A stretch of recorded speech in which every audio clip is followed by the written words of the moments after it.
Vale, vinga, doncs continuem. Aquesta segona part ens interessem a veure què passa quan tenim camps que són variables amb el temps. Fins ara el que hem vist són càrregues estàtiques que generen un camp elèctric que és estàtic, que no canvia amb el temps. Hem vist camps magnètics que estan creats per corrents que són estacionaris, o sigui, corrents que són constants i que per tant el camp magnètic no canvia amb el temps. I ara el que anem a fer és donar-li una mica una volta de tuerca per veure què passa quan tenim aquests camps, tant els elèctrics com els magnètics, que depenen del temps. I veurem que és quan comencen a passar coses més interessants i on es veu millor la interrelació que existeix entre el camp elèctric y el camp magnético. Bueno, todo esto viene de lejos y el primero que se dio cuenta que hizo experimentos en este sentido, o los más importantes, es Faraday. Faraday fue uno de los grandes físicos del siglo XIX, de hecho es uno de los que estructuró el electromagnetismo antes de Maxwell, y Faraday se dio cuenta de un experimento que hoy en día resulta muy fácil de hacer, cada lo replicaremos, que seguro que os hacen en el colegio, que es qué pasa cuando tengo un campo magnético y lo hago variar en función del tiempo en presencia de un conductor, ¿vale? Y entonces Faraday lo que hizo fue, pues cogió un imán, bien conocidos en la época, ya se había descubierto que las corrientes producían campos magnéticos, pero no se había visto todavía que los campos magnéticos producían corrientes, y entonces él lo que hizo fue pues mover el imán. Fijaros que estas líneas de aquí representan las líneas de campo magnético, que sabemos que en los imanes son continuas, van de sur a norte y son continuas cerradas sobre sí mismas, y la cercanía de estas líneas de campo magnético son muy fáciles de ver experimentalmente. No lo vamos a hacer porque es un experimento que podéis hacer en casa, que es poner virutas de hierro y poner un imán y ver cómo van estas líneas de campo magnético, pero básicamente aquí el campo magnético es más intenso cerca del imán y aquí el campo magnético es menos intenso porque estoy lejos del imán, ¿no? Es lo que hemos visto antes, cuanto más cerca estoy del imán, más alto es el campo magnético. Fijaros que cuando el imán se mueve hacia la espira, estoy variando el campo magnético que atraviesa esta espira, estoy cambiando también el flujo, que es el número de líneas de campo por unidad de superficie. Al variar el número de líneas de campo, es decir, al variar el campo magnético, se produce una corriente, y esto es lo que vio Faraday. Fijaros que ahora lo que estamos diciendo es que una variación temporal del campo, es decir, de alguna manera la derivada de B respecto del tiempo, que es la variación temporal, genera un campo eléctrico. ¿Vale? Es algo diferente a lo que habíamos visto antes. Ahora la variación temporal de B es la que genera el campo, que a su vez hace fuerza sobre las partículas y genera corriente, ¿vale? Eso lo han explicado con la FEM, pero es lo mismo, ¿vale? Es decir, se genera una fuerza que se llama electromotriz, que crea un campo eléctrico, este campo eléctrico hace una fuerza y esto crea una corriente que está circulando por aquí, ¿vale? Esto fue algo que se vio, que Faraday hizo con estos electroimanes, que ya se conocían en la época, moviendo uno respecto a otro, y es algo que podemos hacer replicar nosotros muy fácilmente aquí, sin más que coger unos imanes o un imán y una barra. Entonces voy a coger, ¿dónde está el tubo con los imanes? Sí.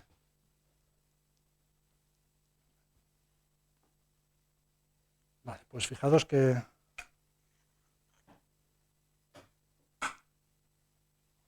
es muy fácil ver que si cojo ahora estos imanes, y fijaros ahora lo que voy a hacer, esto es una bobina, por la cual no está pasando corriente, ¿vale? Es decir, que no está conectada a ninguna fuente, únicamente está conectada a un perímetro, a un sistema que es capaz de detectar la corriente que pasa a través de él, y que lo hace en los dos sentidos, ¿vale? En el sentido positivo o en el sentido negativo, depende del sentido de la corriente. La idea es que si yo pongo esto aquí, quieto, pues no pasa nada, ¿vale? Tengo un campo magnético, tengo la bobina, pero no hay aparentemente interacción. Ahora, si yo cojo estos imanes que crean un campo magnético que es variable y hago esto, fijaros que la aguja se mueve, ¿vale? Fijaros que cuando voy para adentro se mueve en un sentido, cuando la aparto se mueve en sentido contrario. Cuando voy para adentro se mueve en un sentido, cuando la aparto se mueve en sentido contrario, ¿vale? Es decir, que estamos creando una corriente que va en un sentido u otro en función de cómo estoy moviendo el imán. Estamos creando ahora una corriente alterna que se está moviendo positiva o negativa, sin más que estar variando el campo magnético sobre la bobina de corriente. Este es el experimento que hizo Faraday, que otra vez nos puede parecer ahora muy simple en términos de la tecnología actual, pero en aquella época representó una revolución porque se vio que la interacción que había, que no se había visto todavía, de campos magnéticos que crean campos, variación de campos magnéticos se crean campos eléctricos. Esto tiene consecuencias, ¿no? Y una de ellas la vemos en el día a día, que es la generación de corriente. Esto se utiliza, esta es la ley de inducción, Faraday, su ley se conoce como la ley de inducción porque inducimos corriente eléctrica a partir de variaciones de campo magnético, y eso se utiliza en el día a día pues, para generar la corriente que tenemos en los enchufes, ¿no? Básicamente, yo sé que si soy capaz de generar una variación de campo, generaré un campo eléctrico y una corriente asociada, y eso es lo que podemos hacer de una manera u otra. Ahora haremos un experimento muy sencillo, pero si tenemos una bobina, esto es una espira cuadrada que está girando con una manivela en presencia de este campo magnético, pues voy a generar una corriente, que será una corriente alterna, que dependerá de la frecuencia con la que estoy girando esto de aquí. Esto genera una corriente que ahora no es una corriente constante, es una corriente que llamamos alterna, porque va alternando entre valor positivo y negativo con esta forma más o menos sinusoidal y con una frecuencia, es decir, el número de oscilaciones que tengo por segundo, que va a depender de lo rápido que esté girando esta manivela. Eso es lo que pasa con las centrales hidráulicas, ¿no? Uno utiliza la energía mecánica del agua, aquí tengo el pantano, digamos, aquí tengo la parte inferior, uno hace caer el agua y aprovecha esa energía mecánica para mover las turbinas. Esas turbinas que están en presencia de un campo magnético, son estas espiras, están en presencia de un campo magnético, y esto genera corriente, con la cual pues, podemos alimentar los hogares. Es una corriente que generalmente se genera en otra, no al voltaje normal, son de alto voltaje, que luego se transforman con transformadores, pero la idea es la misma, ¿no? Y eso podemos hacer un experimento también que es súper sencillo, que luego podéis vosotros venir aquí y replicar.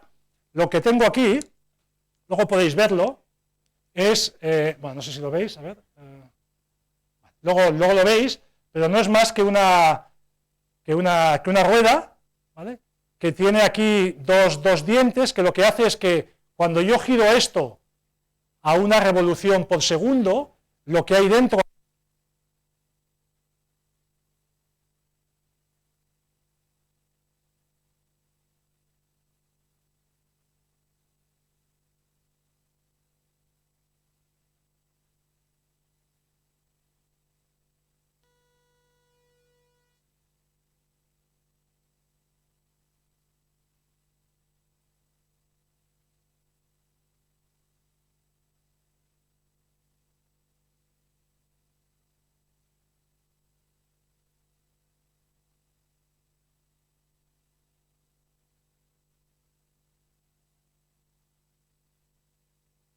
lo que vamos a generar ahora no es una corriente continua, sino una corriente sinusoidal, ¿vale? Fijaros que voy a empezar a darle a la manivela, fijaros que ya se va viendo.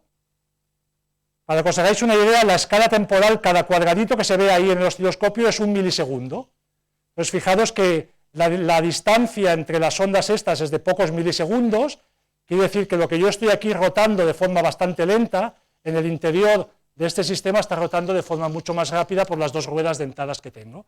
Pero fijaros que el tipo de corriente es el mismo que tenemos en los enchufes de casa, es una corriente alterna, con una cierta amplitud. Aquí la amplitud es de unos 5 voltios, lo que estoy generando, ¿vale? Cuando esto se hace a escalas mayores, con imanes mucho más potentes y con bobinas mucho más sofisticadas, pues uno puede generar corrientes, ¿vale?, de alto voltaje con frecuencias bien definidas. La corriente que tenemos en los hogares es una corriente de 60 hercios y de 220 voltios. Eso es así por conveniencia. En otros países, en Estados Unidos es 50 hercios, 110 voltios, es por la normativa que se adoptó en Europa hace muchos años, ¿vale? Y eso se hace a través de, utilizando transformadores para cambiar los voltajes y las frecuencias a las que tenemos las corrientes, ¿vale?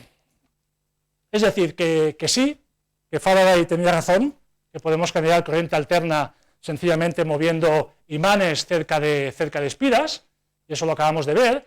Existe otra forma de verlo también muy evidente, que luego podéis con un sistema todavía más sencillo. Esto de aquí simplemente es algo que podéis hacer en casa, es un solenoide y un imán, ¿vale? Y hay un LED aquí, ¿vale? Un solenoide con un imán y hay aquí un LED. Si yo empiezo a hacer esto, el imán se va a mover a través del solenoide, va a hacer esto de aquí, el imán se va a estar moviendo, voy a estar cambiando el campo magnético cuando va entrando y saliendo, por lo tanto voy a generar corriente, y si eso es cierto, el LED se iluminará, ¿no? Y supongo que pasará eso. Sencillamente estoy moviendo el imán dentro del solenoide y estoy generando corriente y el LED se enciende. Es algo tan sencillo como eso, ¿vale? Sencillamente utilizando este esquema de aquí, ¿vale? Es lo mismo que hemos hecho antes, pero de una manera quizás un poco más visual.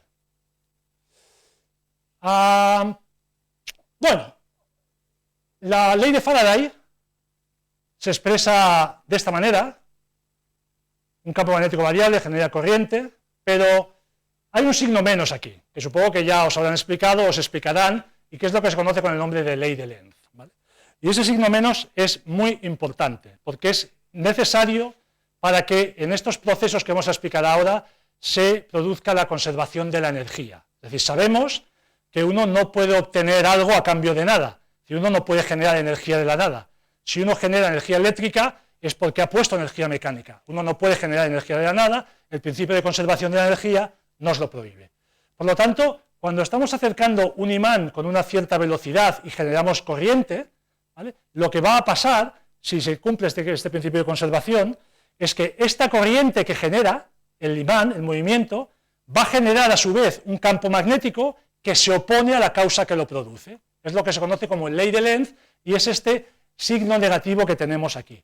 Probablemente vosotros en el bachillerato lo veáis con esta forma, que dice que la fuerza electromotriz que se crea aquí es menos la variación de flujo magnético que hay a través de esta espira. Este es el flujo magnético, que no es más que el número de líneas de campo que atraviesan la espira, ¿vale? Por lo tanto, este signo es muy importante y vamos a ver ahora qué implicaciones tiene, porque tiene muchas aplicaciones desde el punto de vista tecnológico. Pero recordad que este signo es una consecuencia natural de la conservación de la energía.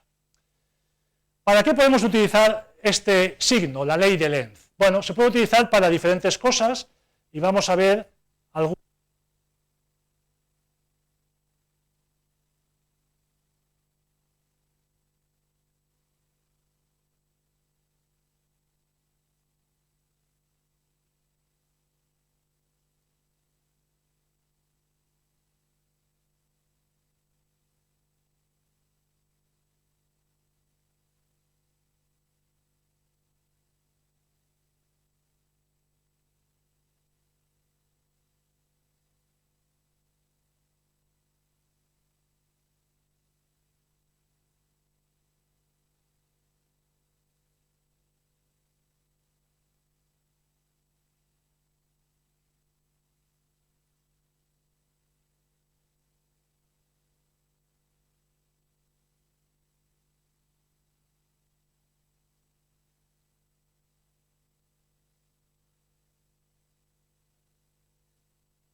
pilas puestas en contacto, caiga con velocidad constante. Cuando las fuerzas se igualan, no hay aceleración, porque la fuerza...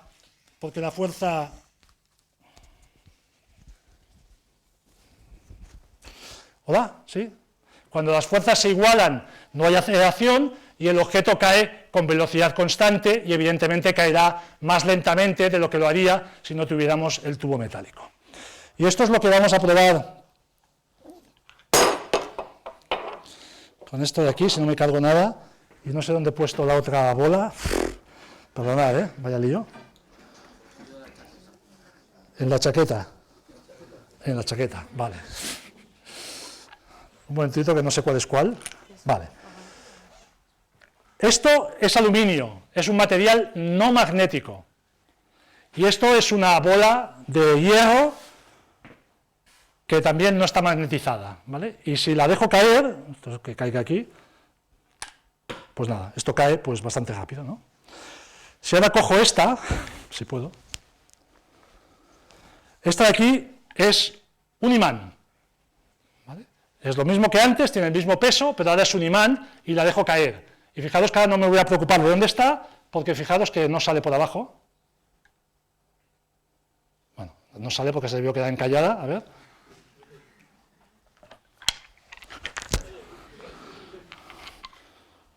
A ver si lo hago mejor, si lo cojo bien. A ver si consigo que estén bien. Bueno, me está dejando un poco mal esto, pues se queda encallado en el último. Bueno, no, ha caído. Es que tarda un buen rato, ¿eh?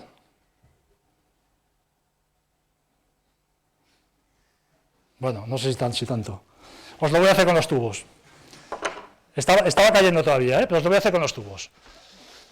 Os lo voy a hacer primero con este. Esta es lo mismo, pero ahora es el tubo este. Es un tubo metálico de aluminio. Y lo voy a dejar caer, y voy a ver cuánto tiempo tarda.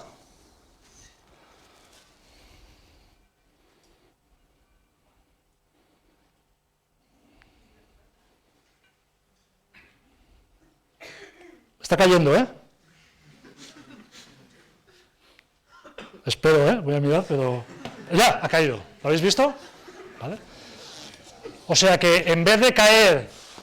Este de aquí, fijaros, gravedad. Este de aquí, gravedad menos la interacción magnética debido a la presencia de corrientes. A esas corrientes que se generan se les denomina corrientes de Eddy o corrientes de Foucault, se llaman corrientes parásitas, ¿vale? Que son las corrientes que está generando la variación de campo magnético. Y evidentemente la fuerza, veis que esto cae con una velocidad que es muy lenta, ¿vale? Y que es la velocidad límite. A partir de una zona de más o menos por aquí, esto empieza a caer ya con velocidad constante, que se va moviendo durante todo el camino. ¿Cómo sabemos que esto es así? Bueno, si yo cojo esto ahora y lo hago aquí, ¿qué creéis que va a pasar? ¿Cuál es la diferencia? Que esta está abierta, no va a generar tantas corrientes, porque están cortadas por esto de aquí. Habrá algo de corrientes parásitas en la gente por aquí, por esta zona de aquí, pero no habrá esta corriente continua, con lo cual estas fuerzas magnéticas que aparecen, estos campos magnéticos van a ser mucho más pequeños, y efectivamente si dejo caer esto, fijaros que cae enseguida. Es decir, que el truco aquí es tener un metal que está cerrado sobre sí mismo y que genera esas corrientes que tienden a oponerse. Esto se puede utilizar para bastantes cosas, ¿no? Y vamos a ver alguna más. A ver si soy capaz de ver cuál os quiero enseñar ahora. Sí, bueno, vamos a ver... No, perdón, aquí. Sí, primero esta, que es más fácil de entender, yo creo. Esto de aquí es una cosa que se llama disco de Arago, pero ahora lo vamos a utilizar de una manera un poco diferente. Arago, por cierto, fue quizás de los pocos científicos catalanes, era de la zona del sur de Francia, que ha dado su nombre a experimentos y que lo mencionamos de forma directa en las clases de física, Arago. Tiene en particular este disco de Arago, él estudiaba la influencia de los campos magnéticos, los campos electromagnéticos, y él lo que hizo es ver qué pasaba un poco con estas corrientes parásitas, con estas corrientes de Eddy que se forman en los metales. Entonces, fijaros que aquí tenemos, allí lo veis, tenemos un disco que es de aluminio, que es un metal que no es magnético, ¿vale? Si yo acercara un imán, pues no pasaría nada, y tenemos esto de aquí, que es un imán, que está pegado a un pequeño fleje que tenemos aquí, ¿vale? Esto de aquí, ¿vale? Entonces lo que voy a hacer ahora es voy a empezar a rotar el disco de aluminio. ¿Y qué creéis que va a pasar? Voy a empezar a mover, algo tiene que pasar, claro, si no, no lo enseñaría. Voy a empezar a mover el disco de aluminio, lo voy a empezar a girar cada vez más rápido, más rápido, más rápido, más rápido, hasta que llegará un momento que el imán, ¿qué hará? Levitará. El imán levitará por la presencia de corrientes de Eddy. Fijaros que la variación de flujo magnético, bueno, después lo explicamos, vamos a verlo. Vamos a ver si funciona. Bueno, fijaros que ahora está rotando muy lentamente, se oye el rozamiento que tiene el imán con el disco de aluminio, pero a medida que voy aumentando la velocidad de rotación del disco, fijaros, ¿vale? Lo tengo levitando, simplemente por el tipo de interacción que tengo aquí. Ahora lo veremos con esta diapositiva. Fijaros que lo que estamos haciendo es, bueno, estamos haciendo esto, girando un disco no magnético, el de aluminio con un imán, y este se pone a levitar, y se pone a levitar ¿por qué? Se pone a levitar por esto. Fijaros, estoy moviendo el imán, en este caso es lineal, para que sea más fácil visualizarlo, está moviendo el imán sobre una superficie metálica. Cuando el imán entra, empieza a generar campos magnéticos, cuando está entrando empieza a generar campos magnéticos que están variando sobre la plancha, y entonces a medida que hay más velocidad habrá más generación de corriente, y estos campos magnéticos por la ley de Lenz, estas corrientes generan campo magnético que se opone. Fijaros que esto es norte-sur, esto me genera una corriente tal que genera un sur-norte, el imán viene por aquí arriba y norte-norte levita. Si la corriente es suficiente, puedo utilizar esto para levitar. De hecho, este sistema se puede utilizar para levitar trenes de centenares de toneladas. Es decir, si tengo imanes suficientemente potentes, como los imanes permanentes que hay ahora, o bobinas solenoides superconductoras, puedo hacer levitar objetos que tengan un peso muy elevado. ¿Cuál es el problema asociado a esto? Bueno, evidentemente para un tren que levita tiene ciertos problemas. Primero es que el tren tiene que ir a una cierta velocidad. Si el tren se para, pues esto se cae. Fijaros que evidentemente esto depende de la velocidad a la cual me estoy moviendo relativo al disco. Si disminuyo la velocidad del disco, pues esto al final acaba parándose y el tren acabaría arrastrándose sobre las vías. Eso se soluciona en algunos sistemas en experimentación, pues poniendo ruedas, ¿no? Ruedas que están de tal manera que cuando empieza a ir a mucha velocidad, esas ruedas se retraen y el sistema queda levitando sobre los raíles, sobre el sistema, un sistema de levitación magnética.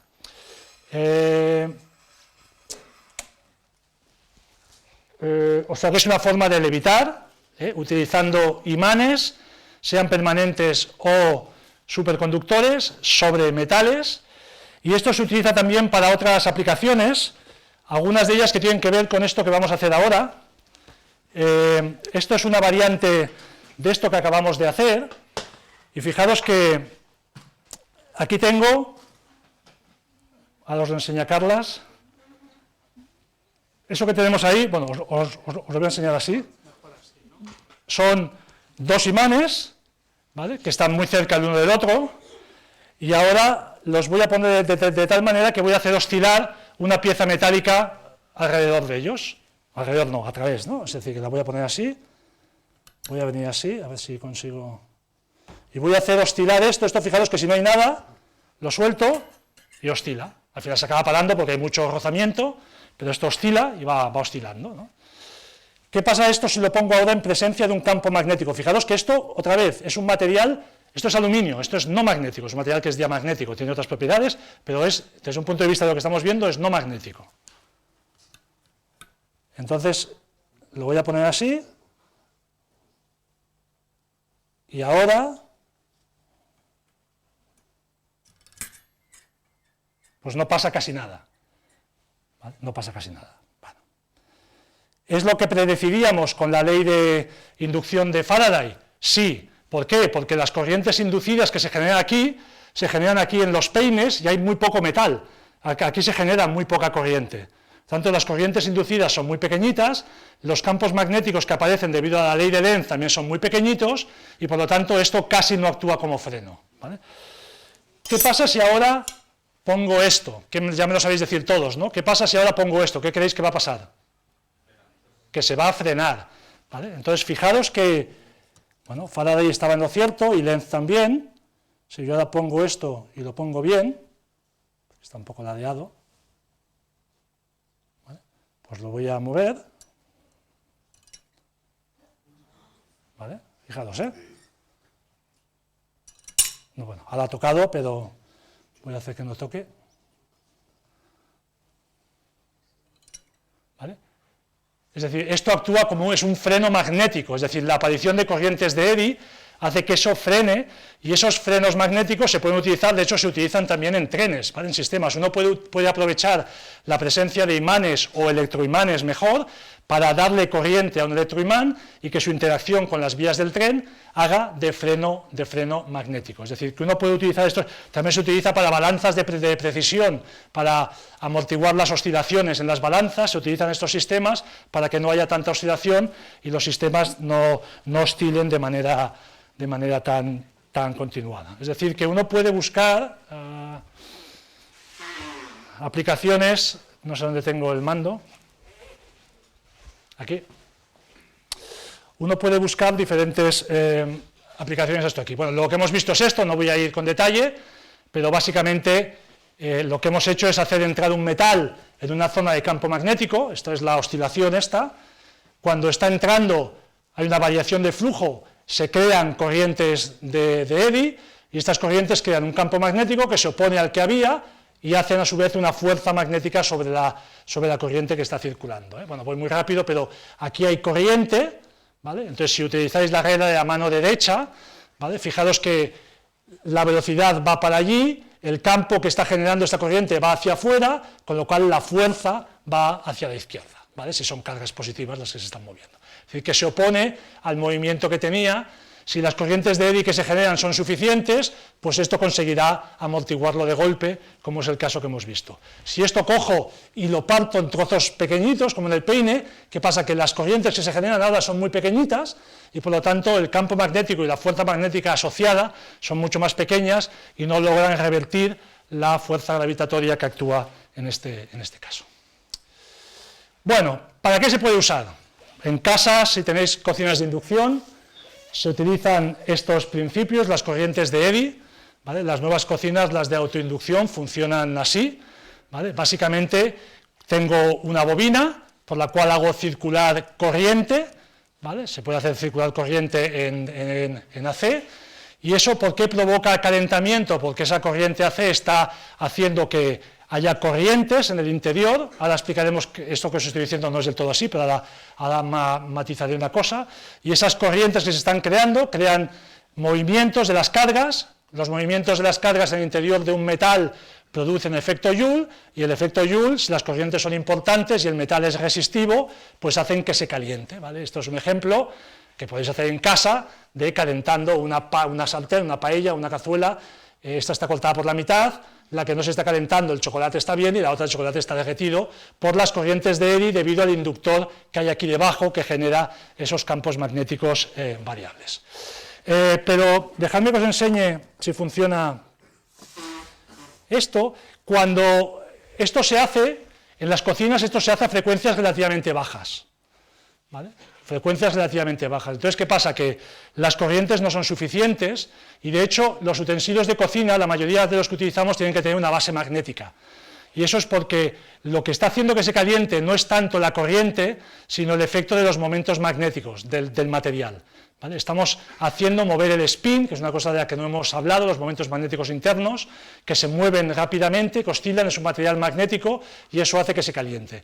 Si yo quiero calentar un metal normal, lo tengo que hacer a muy alta frecuencia, a frecuencias de kilohercios, de decenas de kilohercios, de centenares de kilohercios, ¿vale? Nosotros en el laboratorio tenemos algunos sistemas de este tipo. Esto es una espira, esto es una tomada de YouTube, pero esto lo podríamos hacer en el laboratorio, ¿vale? Tenemos una espira de corriente, aquí hay un horno que llamamos de inducción, que consigue aplicar una diferencia de potencial de forma oscilante con una frecuencia muy elevada, de miles de hercios. Esto está oscilando, está creando corrientes parásitas que van cambiando muy rápidamente y esto hace que se caliente, y de hecho se calienta de forma muy rápida y se calienta sin que la espira se esté calentando. De hecho, la espira, que puede estar refrigerada por agua, mantiene temperatura ambiente, lo único que se calienta es el metal que está dentro y que no está en contacto, con la espira. Y esto, si funciona, lo podemos ver en este vídeo. Espero que vaya. Fijaros, una barra metálica, empieza a pasar la corriente, se calienta, y la persona que lo está haciendo viene, toca la espira, que está a temperatura ambiente. Es decir, consigo calentar de forma cuasi instantánea, muy rápida, materiales a muy alta temperatura, a temperaturas de miles de grados, ¿vale? Dependiendo de cuál es la frecuencia que yo estoy inyectando y cuál es el metal, cuál es la resistencia del metal que estoy utilizando. Evidentemente se puede utilizar para frenos electromagnéticos, ya lo hemos comentado, ¿vale? Ahora no hace falta que el electroimán interaccione con la vía, sabemos que estando el electroimán a cierta distancia de la vía, esto va a generar corrientes parásitas que lo que van a hacer es frenar, van en sentidos contrarios a un lado y otro y frenan la trayectoria de la rueda. Es decir, que estos sistemas de corrientes de Eddy se utilizan como frenos magnéticos. Bueno, vuelvo a modo presentación. Bueno, y evidentemente esto da pie, podemos levitar y podemos pensar en trenes de levitación. ¿Por qué nos interesan trenes de levitación? Bueno, hay un motivo obvio, ¿no? Y es que una gran parte de la energía que le damos al tren para que funcione se gasta en rozamiento con el suelo, con las vías del tren. Entonces, si uno pudiera tener un tren que levitara donde no gastáramos esa energía, pues evidentemente sería, en teoría, mucho más eficiente desde un punto de vista energético que un tren convencional. Estos son los trenes de levitación. Hay alguno incluso que opera, la mayoría son experimentales, hay planes de hacer trenes maglev en diferentes sitios, sobre todo los más adelantados son Japón, China y Corea del Sur, pero también en Estados Unidos creo que hay un plan para hacer un maglev entre Nueva York y entre Washington y Baltimore, bueno, entre diferentes ciudades.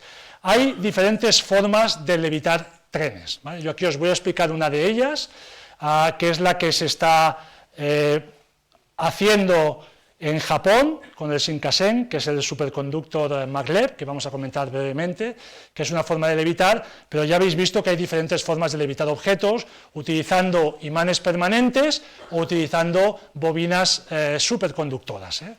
El que se está desarrollando ahora en Japón utiliza bobinas superconductoras para tener una gran cantidad de corriente y poder hacer levitar estos sistemas. Ya se han hecho pruebas experimentales, es un tren que se mueve a una velocidad no despreciable de 600 km por hora, hay una vía experimental, de hecho podéis ver en internet un vídeo donde se ve a los pasajeros subiendo y haciendo ese trayecto experimental donde el tren llega a esos 600 km por hora, y aquí la parte magnética involucra no solo la levitación, sino también la propulsión. La propulsión también es magnética, no os voy a decir cómo lo hace, pero si queréis después me lo podéis preguntar y os lo explico.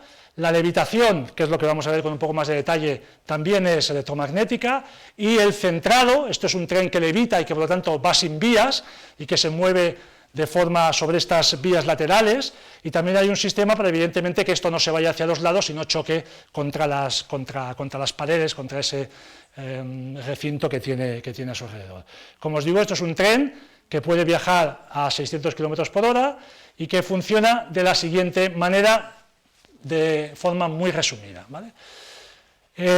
¿Cuál es el principal problema de los imanes? Lo hemos comentado ya, que tenemos aquí, es que las corrientes que podemos inducir son muy pequeñas. Son muy pequeñas porque por efecto Joule, ¿vale?, enseguida se calentarían y dejarían de funcionar bien o se rompería la bobina de cobre.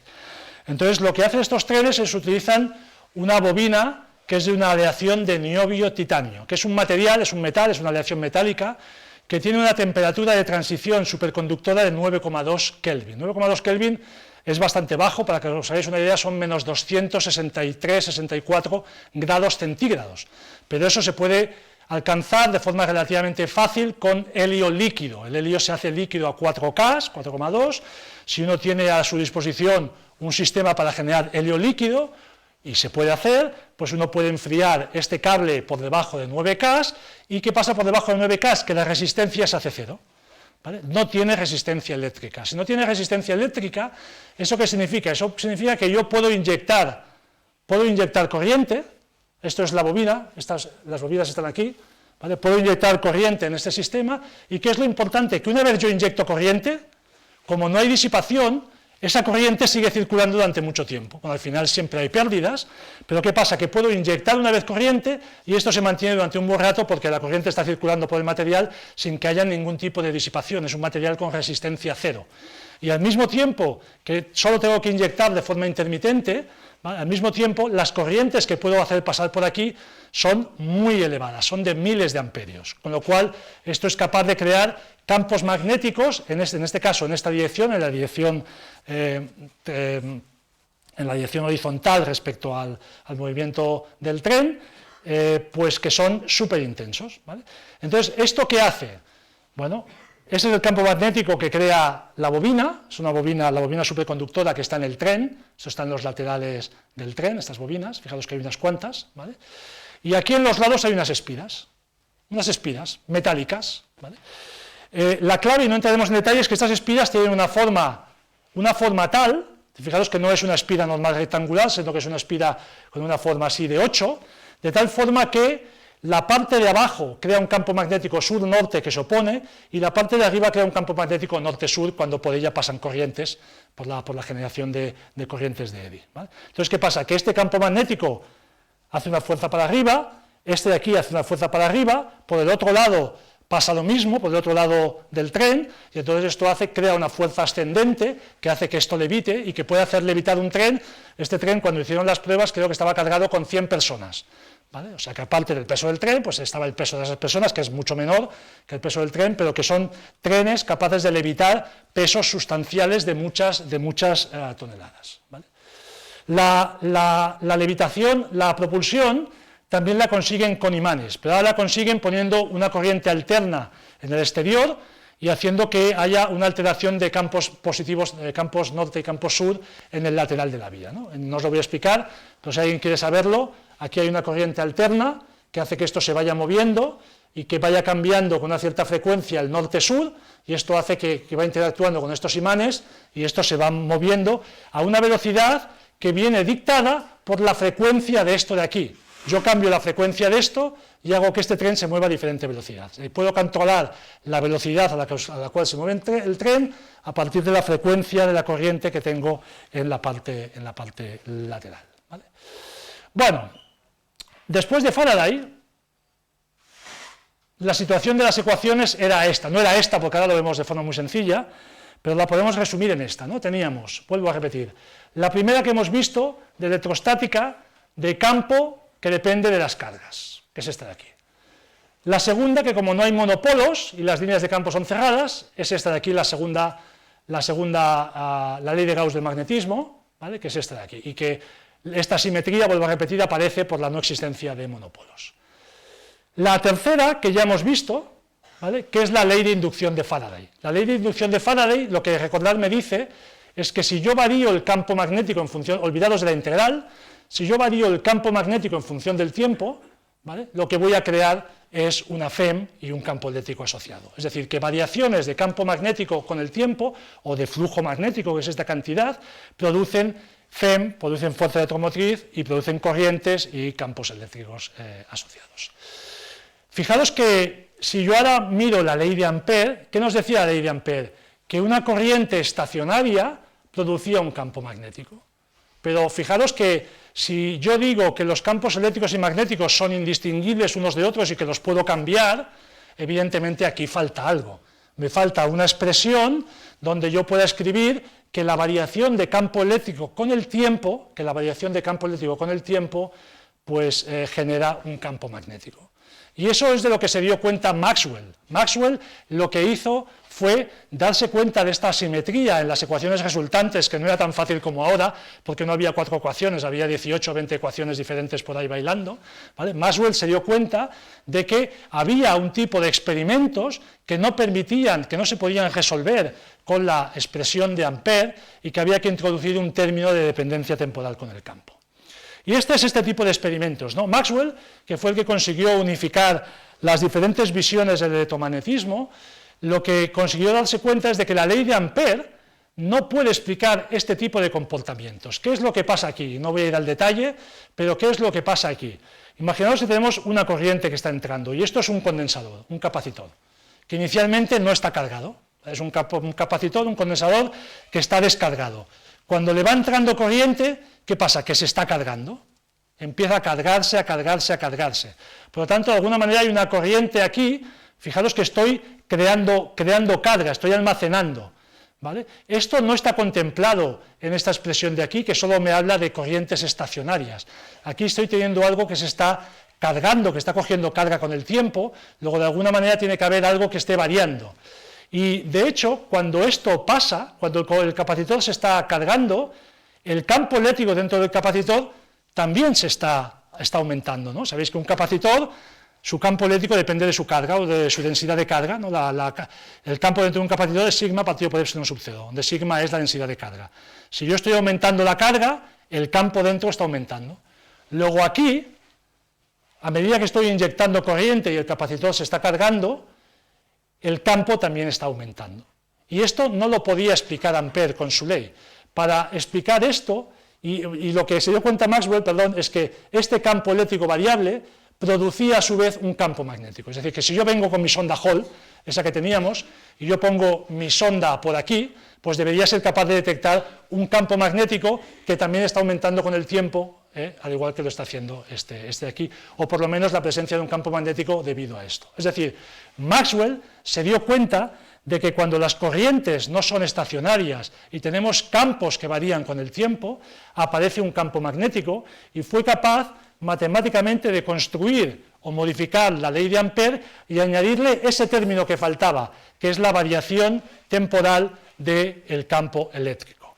¿Qué pasa? Que si yo a la ley de Ampère le añado esto, o una forma parecida a esta, no es esta exactamente en forma integral, pues entonces cojo y ahora las ecuaciones sí que tienen simetría, excepto por la presencia del monopolo magnético, y son estas de aquí. Estas son las 4 ecuaciones de Maxwell exactas en forma integral en el vacío. Digamos, aquí no hay medios materiales, esta mu sub 0 y epsilon sub 0 tienen que ver con la permitividad de los medios, del aire, en este caso, son la parte magnética y la parte eléctrica. Y esta de aquí es la primera ley que ya hemos visto, la segunda, la de Faraday, y fijaros que Maxwell lo que hizo es meter este término de aquí, que contiene la derivada de E respecto de t, de la misma forma que este contiene la derivada de b respecto de t. Ahora las ecuaciones, si no fuera por este término y por este término de aquí, serían completamente simétricas. Yo puedo coger el campo eléctrico y poner aquí una E, poner aquí una B, poner aquí una E, poner aquí una B y viceversa. Y es lo que Maxwell pensaba, es lo que pensaba mucha gente, de que tenía que haber esta simetría y que los campos eléctricos y magnéticos de hecho son primos hermanos. Ya veréis cuando entréis en la carrera, si os decidís hacer física, que el principio de relatividad, la relatividad especial de Einstein, explica que las cosas son eléctricas o magnéticas solo dependiendo del sistema de referencia en el que estamos, que uno puede transitar de campos puramente eléctricos a campos puramente magnéticos sin más que modificar su sistema de referencia, ¿vale? ¿Por qué esto fue tan importante en la época que todavía Einstein no había formulado su principio de la relatividad? Bueno, primero deciros que estas 4 ecuaciones junto con la de la fuerza constituyen todo lo que uno tiene que saber para resolver cualquier problema electromagnético. Luego el hacerlo ya es otra cosa, pero todo está contenido aquí. Estas 4 ecuaciones más la ecuación de fuerza sirven para resolver, generalmente vistas en forma diferencial, no en forma integral, sirven para explicar todos los fenómenos electromagnéticos que nos podemos encontrar de manera clásica. ¿Por qué esto fue importante ya en su época? Bueno, porque fijaros no, pero os diré que de aquí se puede deducir una ecuación que es la ecuación de ondas. Y hay una cosa importante que pasa desapercibida, si no se dice, y es que mu 0 epsilon sub 0 su producto es el inverso de la velocidad de la luz. De hecho, cuando Maxwell puso este término, pues así como he acuñado, es cierto, ¿no? Se hizo la luz, es decir, que enseguida se dieron cuenta de que estas 4 ecuaciones de Maxwell, de hecho, lo que describen es el comportamiento de ondas electromagnéticas que se propagan a la velocidad de la luz.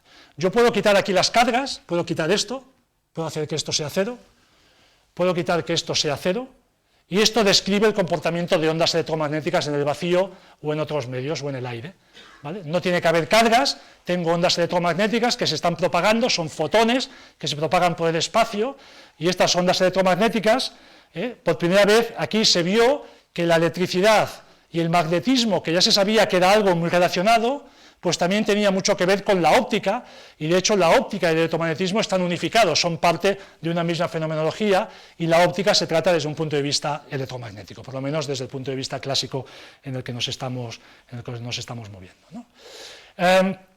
Solo comentaros un par de cosas más, ¿no? Para acabar. Sí, creo, no sé si tengo alguna demo más, ¿tengo algo más que decir o no? La levitación de... sí, la levitación de la bobina, sí es verdad, antes de esto os quiero hacer levitar otra cosa. Vamos a hacer levitar otro objeto, otra forma de levitar diferente a las anteriores, ¿vale? Ahora voy a hacer levitar, tengo abajo una base de cobre, material no magnético, y tengo una bobina hecha de un metal, que es esta bobina azul. Lo que voy a aplicar ahora es una corriente alterna, aquí tengo un transformador, lo que voy a hacer es aplicar una corriente alterna, ¿no? Y vamos a ver que cuando esa corriente alterna está circulando a través de, cuando está circulando a través de la bobina, lo que genera es una variación de flujo magnético, y esto hace que haya corrientes de eddy y que esto se levante, ¿vale? Bueno, la explicación es un poquito más compleja, y si alguien la quiere saber también luego se la puedo explicar, pero básicamente lo que nos vamos a quedar es que la variación de flujo de esa corriente alterna que está circulando, alterna quiere decir que está oscilando y variando en varias direcciones, ¿vale? Va a crear una variación de flujo que, si es suficiente, va a contrarrestar el peso de la bobina y va a hacer que esta levite, ¿vale? Y de hecho, bueno, pues vamos a poner esto, y ahora simplemente le voy a dar un poquito de, bueno, lo voy a hacer así porque si no, no va,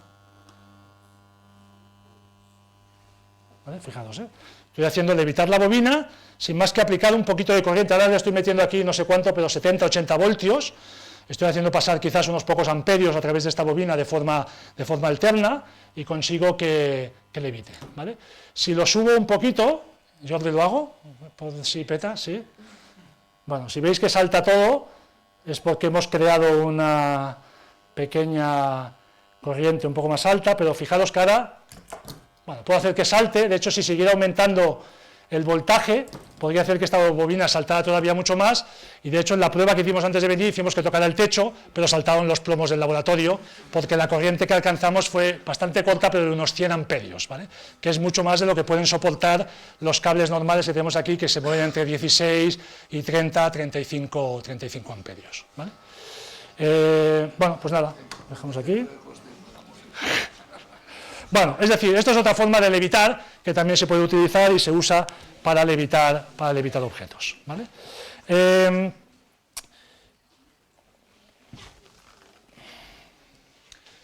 Muy brevemente, esto es todo 4 asignaturas de una carrera, pero muy brevemente, ¿vale?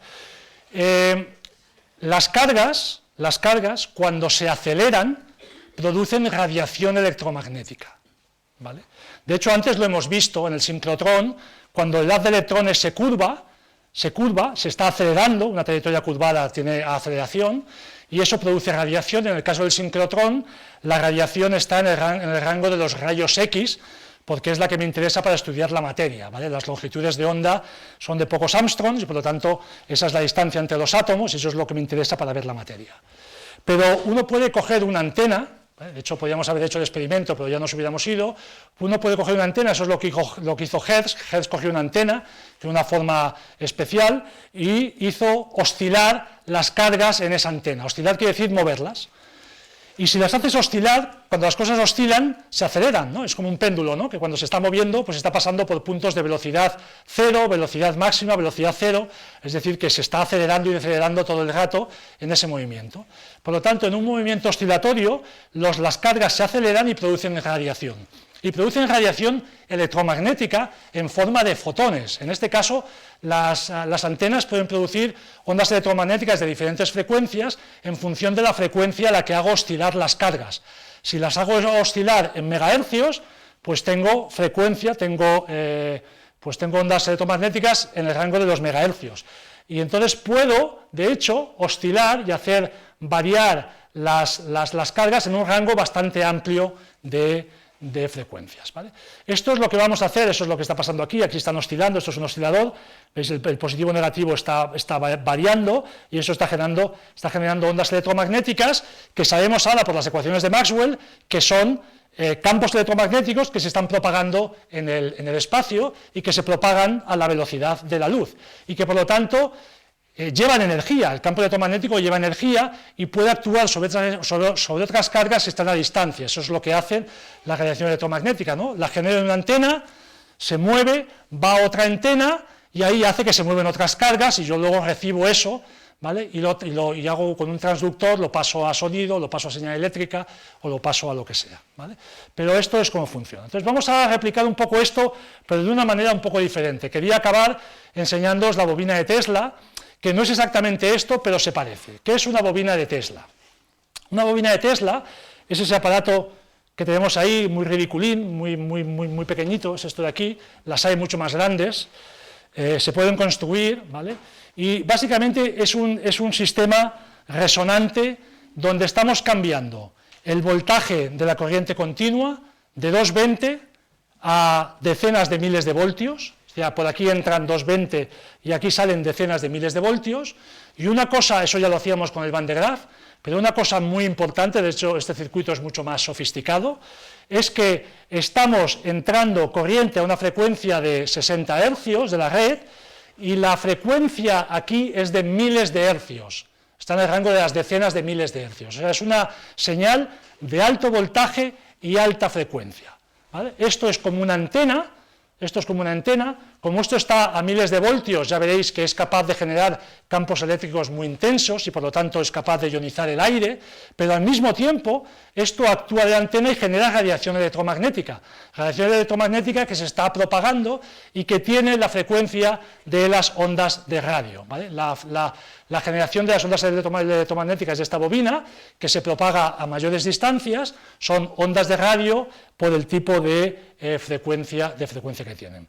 Lo que vamos a ver es que la bobina de Tesla, que es la idea que tuvo Tesla original hace ya muchos años, es que, él pensaba que podía ser un mecanismo para dar energía a grandes distancias y hacer que se iluminaran ciudades enteras, ¿no? De hecho, construyó algunas superbobinas de Tesla para intentar hacer eso, ¿no? Que al final consumían mucha energía y no eran viables en aquella época. Hoy tampoco sabemos cómo trasladar energía a grandes distancias con corrientes electromagnéticas, ojalá supiéramos. Las amplitudes de estos sistemas, la energía es muy pequeña, por lo tanto no es suficiente como para generar corriente o como para generar señal a largas distancias, no señal, como para generar energía a grandes distancias, pero sí que es suficiente como para, ahora lo vamos a hacer, con un tubo fluorescente relativamente cerca de la bobina de Tesla, conseguir que el tubo fluorescente se encienda.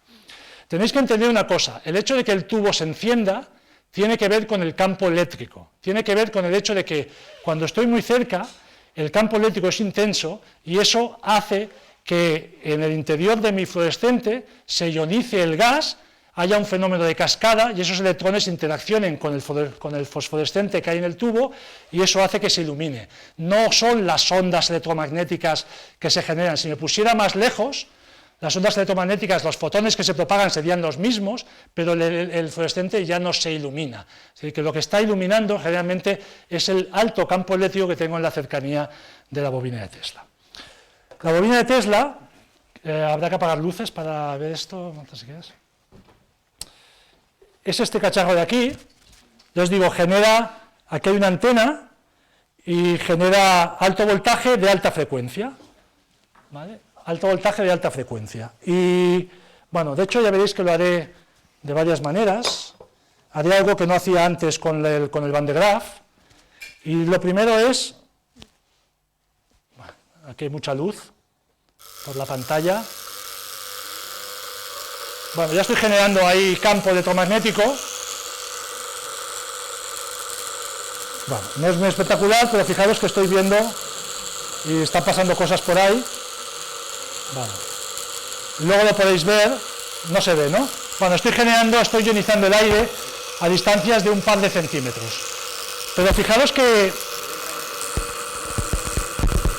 claro, el problema es que esta sí que es de muy alta frecuencia y se acopla con las diferentes cosas. Pero bueno, fijaros una diferencia importante con el Van de Graaff. Con el Van de Graaff yo generalmente tocaba la esfera con esta varilla y esto está aislado, ¿vale? Yo estaba aislado respecto al metal, ¿vale? Pero aquí no, aquí tengo una barra metálica y esa corriente está pasando directamente a través de mí, ¿vale? ¿Por qué en este caso no me importa que pase corriente, aunque las corrientes son muy bajas y tampoco pasaría nada en este caso? ¿Por qué no me importa? Porque son corrientes de muy alta frecuencia y son corrientes que se transportan solo a través de la piel, no entran en mi organismo, son de tan alta frecuencia que se mueven a través de la piel, se ponen a través de los ojos y no afectan ningún órgano interno. Por lo tanto, me da igual un poco cuál es el tipo de corriente que tengo aquí, porque si todo esto es cierto, pues va a pasar a través mío y se va a disipar después a tierra o donde sea, ¿no? Y por eso puedo hacer este experimento, incluso podría directamente poner la mano, a lo mejor me quemo, pero venga, lo voy a hacer, podría poner la mano y me pegaría, pero fijaros que no pasa nada, ¿eh? Está pasando a través de mí, me está dando pequeños picotazos, pero nada más, ¿vale? No hay ningún peligro porque la corriente es toda como muy superficial. Fijaros lo que os decía antes, pero vamos a intentar hacerlo un poco más alejados de la pantalla. ¿Puedo apagar la pantalla ese momento o no? ¿Puedo apagar la pantalla? Xavier levanta las manos.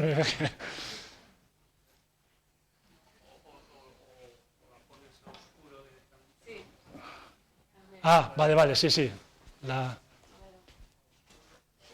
bajo aquí no se baja, ¿no? No. Ahí. Gracias, Carlas. Vale, pues en teoría ahora voy a acercar el fluorescente.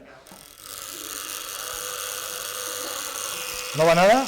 Bueno, y veis que, ¿vale?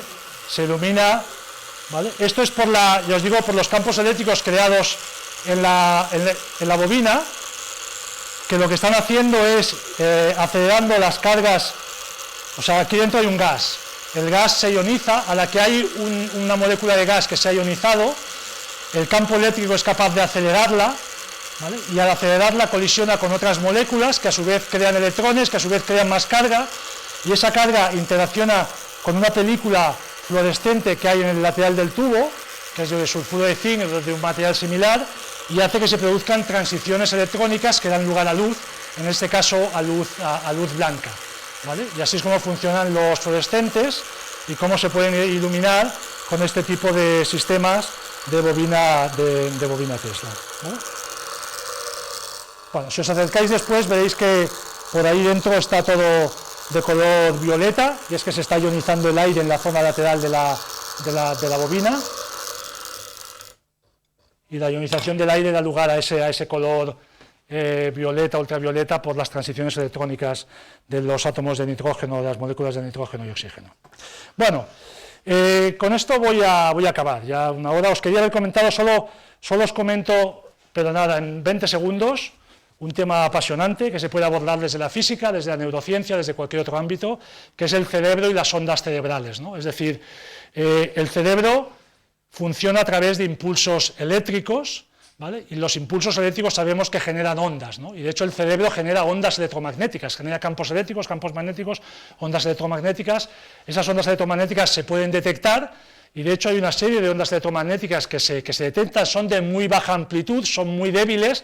Por eso para detectarlas hay que poner cosas muy en contacto con el cerebro, porque su amplitud es muy pequeña, pero sí que se sabe identificar el tipo de ondas electromagnéticas que obedecen a nuestro estado mental, ¿no? Digamos, si yo estoy durmiendo, o si yo estoy muy focalizado, muy concentrado en una actividad. De hecho, habéis estado probablemente en el Cosmocaixa, por lo menos yo cuando lo visité hace muchos años, había una de las actividades que te ponían un pequeño casco, ¿vale? Que lo que hace es detectar ondas cerebrales y en función de lo que te concentrabas eras capaz de hacer moverse un objeto un poco más que tu contrario, ¿no? Eso lo que analiza es un tipo de ondas que sabemos que son las ondas predominantes en nuestro cerebro cuando estamos concentrados, y lo único que hace ese sistema es saber cuál es la persona que está obteniendo una mayor amplitud de estas ondas, ¿vale? Para definir que esa persona está más concentrada y hacer que el objeto se mueva en sentido contrario, ¿no? Que le gane la partida al otro. Pero hay un ámbito de exploración importante y hay mucha actividad en cómo, no solo en cómo explorar estas ondas, sino en cómo influir a partir de campos electromagnéticos en la actividad cerebral por la conexión que hay entre las cargas y el movimiento y los campos electromagnéticos, ¿vale?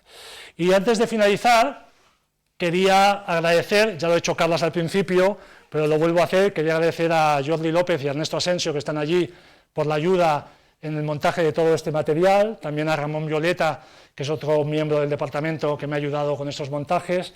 Quería agradecer a Marta Ruiz, que es una estudiante de doctorado que está haciendo la tesis doctoral en nuestro grupo de investigación, y quería agradecer a Carlas Navau por la ayuda, que es un compañero del departamento, el que me ha presentado, y a Xavi Álvarez, que está ahí al final, que es el director de nuestro departamento, por haberme ayudado a todo este montaje, y por supuesto gracias a vosotros por vuestra atención.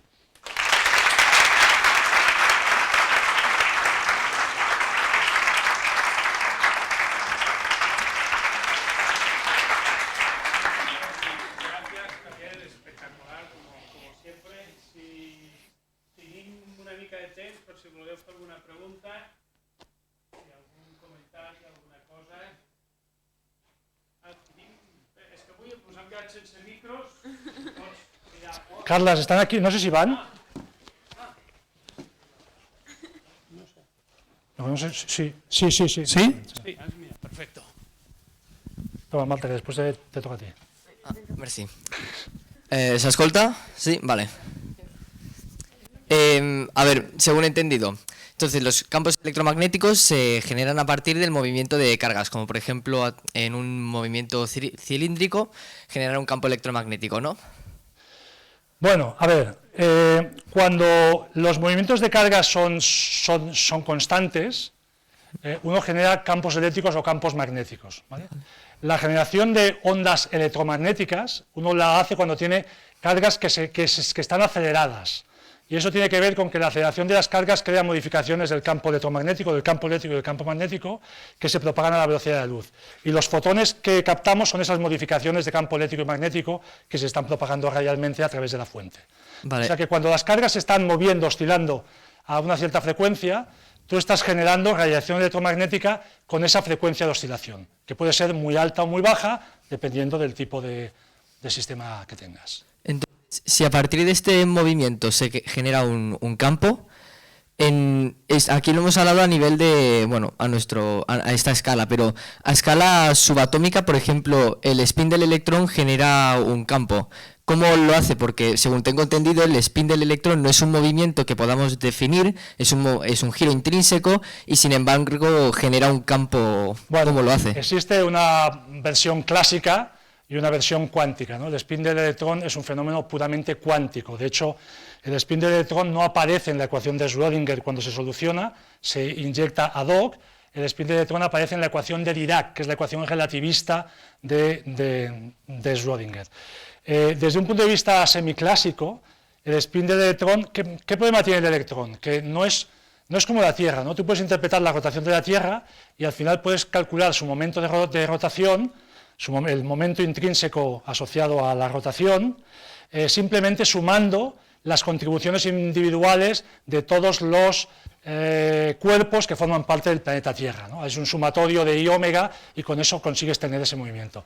Con el electrón eso no pasa porque el electrón es una partícula indivisible, no tiene partes. Sí que tiene una densidad de presencia, pero no podemos hablar de él como un objeto que tenga diferentes partes, por lo tanto no podemos tratarlo de forma clásica de la misma manera.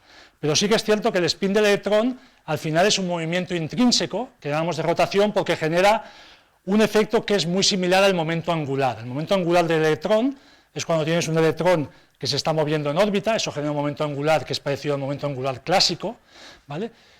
Y el del electrón genera un momento que es solo un factor 2 diferente al que predecirías clásicamente considerando su rotación interna, ¿no? Entonces, para explicar el spin hay que hacerlo cuánticamente y ciertamente el spin genera momento magnético y los momentos magnéticos generan campo magnético.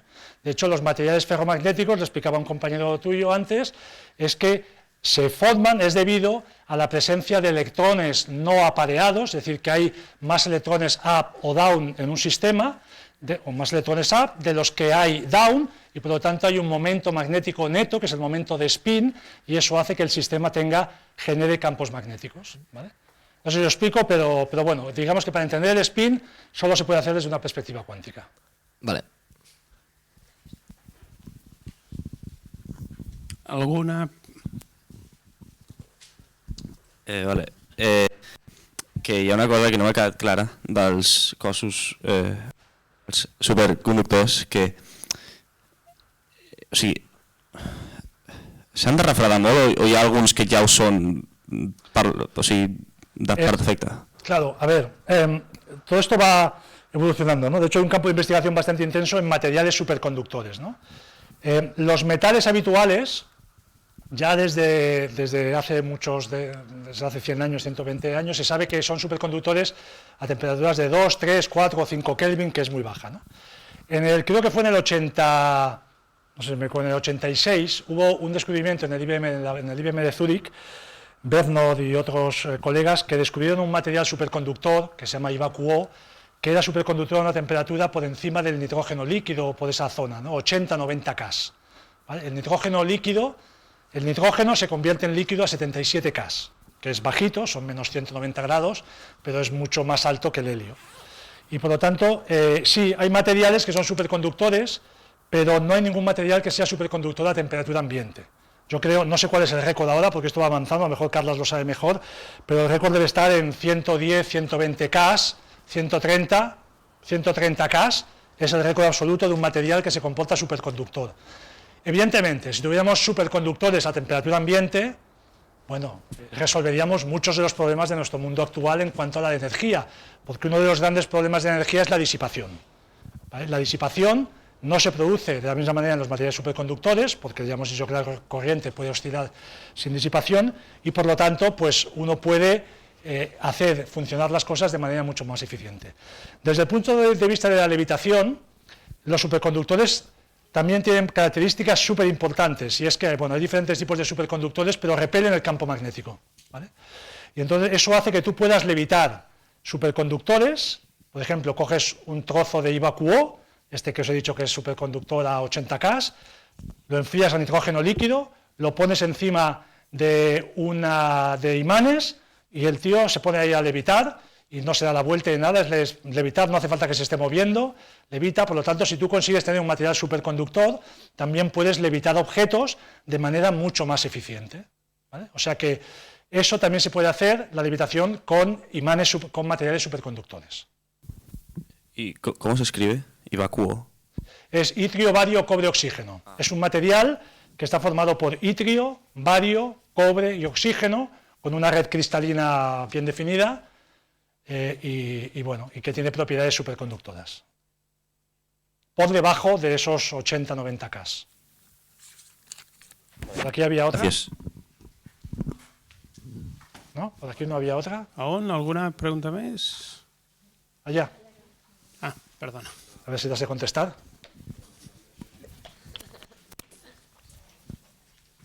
Gracias. Bueno, es una pregunta sobre los aceleradores.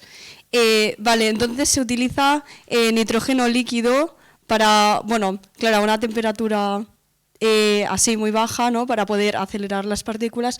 Pero mi pregunta es sigue. Perdón, mi pregunta es si hay algún motivo por el que se utilice nitrógeno y no otro gas en estado, bueno, y transformarlo en estado líquido. Primero déjame que haga una precisión sobre los aceleradores. Uno puede acelerar partículas sin necesidad de enfriar. Sencillamente hay que poner una carga con una diferencia potencial adecuada, ¿vale? De hecho, hay aceleradores lineales que funcionan así. ¿Qué pasa? Que Generalmente, si uno quiere, ¿cuándo tiene uno que enfriar? Cuando quiere generar campos magnéticos muy intensos, ¿vale? No hay materiales, por lo menos no los corrientes, que sean no puedo hacer un cable superconductor conivacuo, porque es un material bastante más frágil, bueno, no es fácil, con lo cual lo tengo que hacer con metales, y los metales a nitrógeno líquido no son superconductores, son resistencias normales, ¿vale? Entonces los tengo que bajar por debajo de 10 K, y por debajo de 10 K tengo que enfriar el helio, y aquí vengo a tu pregunta, ¿no? Dependiendo del tipo de molécula, del tipo de gas que quiera enfriar, en la temperatura de transición del estado gaseoso al estado líquido cambia. Por ejemplo, el oxígeno licúa a 80 K, ¿vale? El nitrógeno licúa a 77 K, el helio licúa a 4 K. No sé el argón a qué temperatura licúa, pero será una temperatura diferente, es decir, los diferentes gases, por sus propiedades, licúan a temperaturas diferentes. De hecho, hay una práctica muy divertida que hacemos en primero, y es que utilizamos nitrógeno líquido para licuar oxígeno, que licúa a una temperatura un poquito más alta, para demostrar el comportamiento magnético del oxígeno en estado líquido, que se puede observar, no en estado gaseoso, pero sí en estado líquido.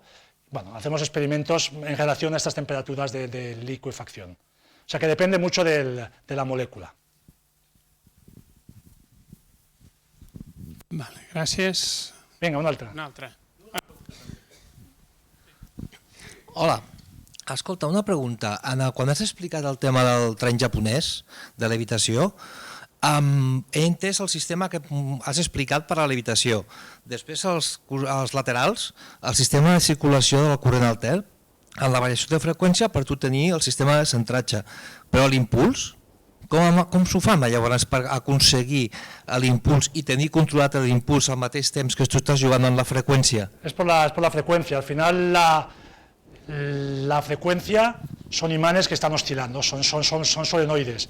Que entonces, tú fíjate, imagínate que tienes aquí un norte, y ahora yo tengo aquí mi barra lateral que está oscilando entre norte y sur. Si yo a este norte le pongo un sur, hace esto.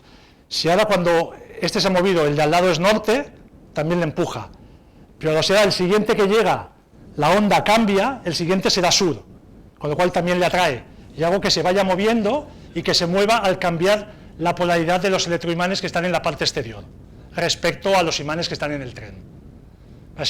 Hay que pensarlo un poco, pero esa frecuencia alterna, ¿vale? Si se hace bien, si se calcula, hay que calcular las distancias entre los imanes y las frecuencias a las que oscilan, pero se puede calcular bien y entonces uno puede mover con diferentes frecuencias a diferentes velocidades.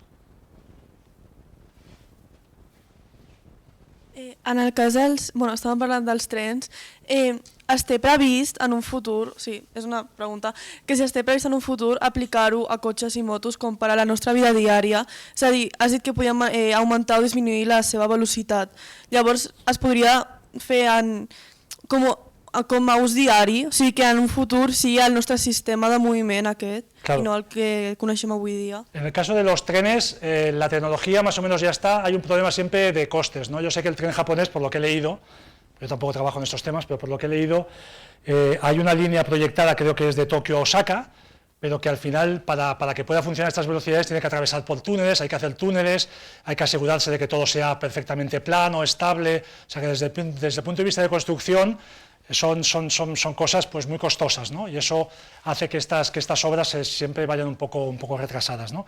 Pero sí, o sea, hay otras. A ver, si hacemos levitar un tren, ¿qué es lo siguiente que impide su movimiento? El rozamiento con el aire, ¿no? Entonces, ¿cuál es la idea de los hiperloops que habéis oído por ahí? Pues es ahora meter esto en tubos de vacío. Evidentemente el pasajero está en una cápsula que está con aire, pero el tren en sí mismo está en vacío, levita, pero además está en vacío. ¿Qué pasa? Que ahora ya no tienes ni rozamiento con el tubo ni rozamiento con el aire. Y los trenes pueden ir a más de 1000 km/h. Estos no son trenes, son como cápsulas, ¿no? ¿Qué pasa? Que desde un punto de vista operacional, eso requiere ya no solo hacer el tubo, sino prolongarlo durante centenares de kilómetros o decenas de kilómetros, sino además hacer vacío en el interior. ¿Vale? No hace falta que sea ultra alto vacío, pero hace falta que sea un vacío relativamente bueno, y todo eso desde un punto de vista tecnológico, desde un punto de vista conceptual es muy sencillo, pero desde un punto de vista tecnológico es muy complicado, ¿no?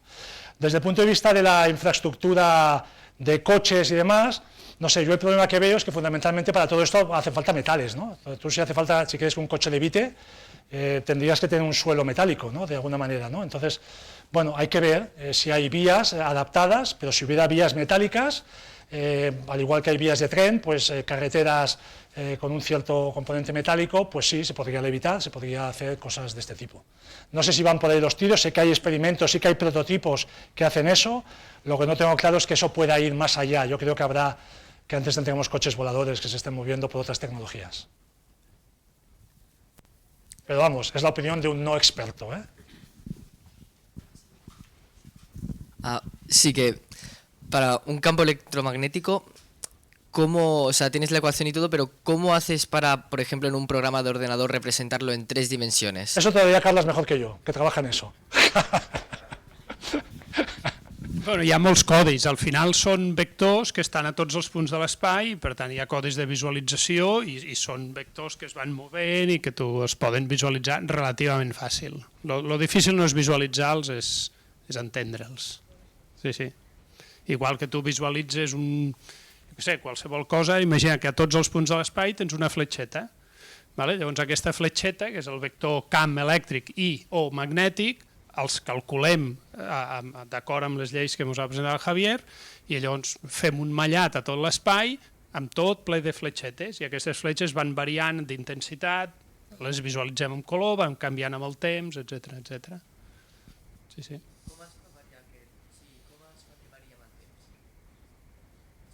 Fas una pel·lícula, no? Sí, sí, vas calculant a diferents temps, vas fent un vídeo per visualitzar tot això. Sí, sí.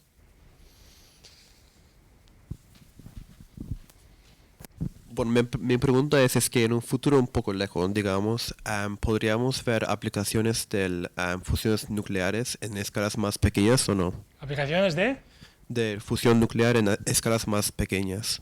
Ojalá, ojalá. De hecho, hay un experimento reciente, ¿no?, que apareció mucho en los medios en Estados Unidos, que consiguieron por primera vez pues, tener una reacción de fusión nuclear bastante controlada, donde se recuperaba mucha más energía de la que se ponía, ¿no? Hasta ahora pues lo normal es, tú inviertes mucha energía y de ahí sacas poca, ¿no? A pesar de que la reacción es muy, tiene que dar eso, pero luego hay muchos inconvenientes, ¿no?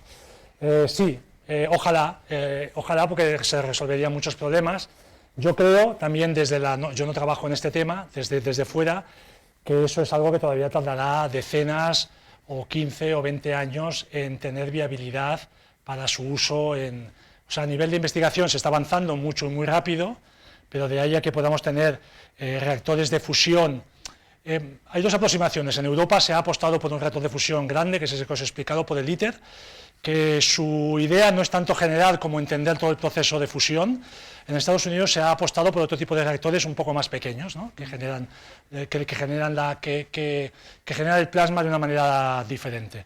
Pero bueno, yo creo que al final los reactores de fusión nuclear serán probablemente más pequeños, controlados, y que sí, espero que en un futuro se pueda controlar y obtener energía. De hecho, la reacción es súper energética, ¿no?, porque al final estás transformando masa en energía. E es igual a mc cuadrado y puedes obtener una gran cantidad de energía de un material que es muy abundante, que es el agua, que es el hidrógeno, ¿no? Entonces, bueno, el deuterio, por ejemplo, es muy fácil de obtener, el tritio no tanto, el tritio es muy caro, pero por ejemplo también se puede hacer a partir de hidrógeno, ¿vale? Y entonces, si uno fuera capaz de producir helio a partir de hidrógeno, de los 4 protones, pues, wow, de la marinera. Vale, gracias. ¿Alguna pregunta más? Sí que os invito, a los que queráis ver aquí cosas un poquito más de cerca, pues podéis acercaros, ¿vale? Entonces estamos por aquí nosotros, también está por ahí Aitor, que nos puede echar una mano, y vemos un poco las cosas que hay, y si no, pues no pasa nada.